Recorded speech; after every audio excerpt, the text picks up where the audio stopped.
Secondary School Igan Mark Zali Somsari le Pasari Odi Mark Sama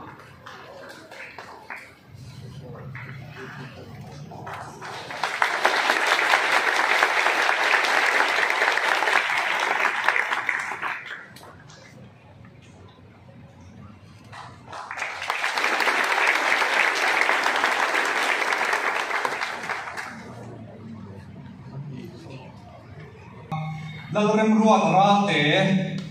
apa ramdin sang rate sempo saya secondary school ni kami kan mak sama mak sali somli le pariat amone oh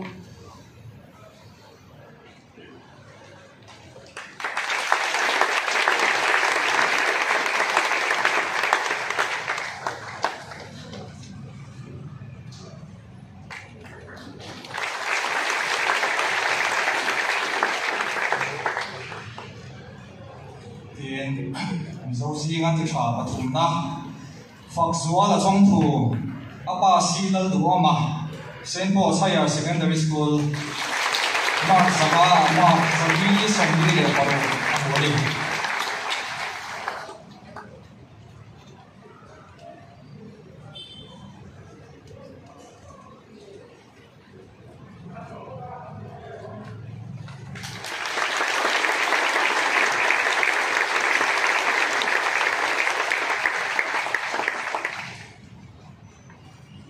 khóa liền chung ang tò me tuna chuan art stream lo sem lenga kan khóa za kan lo som le thung don ani linden dalram ruat puya son of skill lin ka ko saya secondary school dikan Mark Sama Mark Zali Somsari le pakhat amoni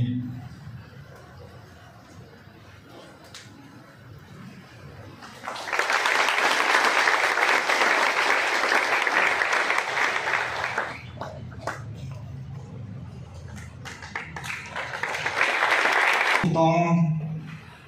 apa ke jinsuang Mount Carmel School ani hian Mark Zanga Zali Somrup le pariat amoni ani hi zirna ma le apa na thona ma ken una Delhi lama anom meka chuma chona ron te rem chang thei lowa wangin a chhum ten anon lak sak no na ni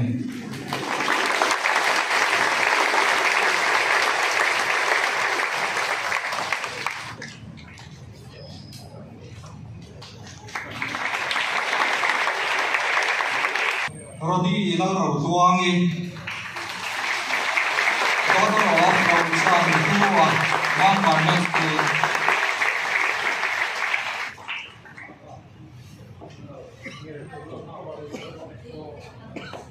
ani hian Mark Sanga Mark Zali Somma le pariat amoni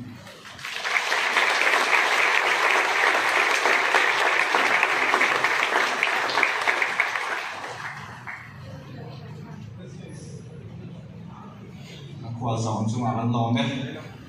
nó là chuan của Mars ăn lò sen chung trong về để ha lăng à mình xem sạc đồ riêng không ấy cần qua tu xong về để ha phụ đang nụn xa mà giao răng cooperative bank Apex Bank trong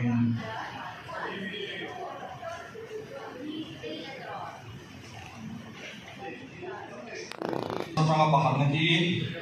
David Lang Mingdu son of Paul Okuma Senpo Saya Secondary School Mark Zanga Mark Zali le Somruk Murin pahan na ani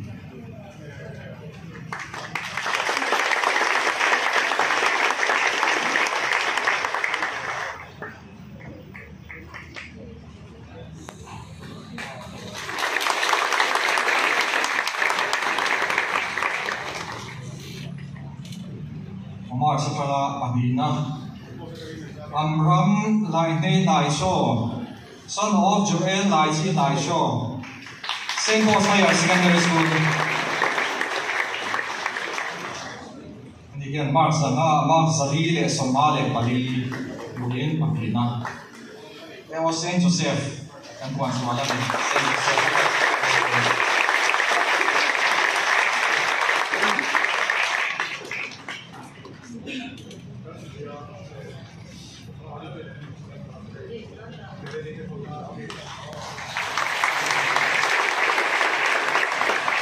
Sang Kimi,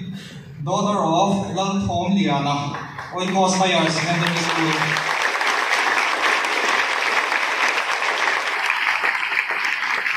Mark Lee Somthum Le Pasari.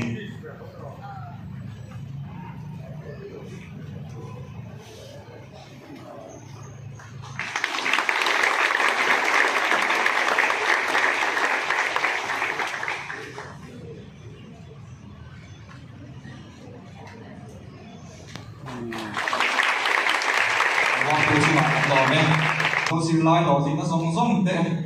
So, Findum Takinalong Puya, Zorantana Sorta, Zé Torina Zinate, Susan Zé Torin, to Sanasang, and Anani,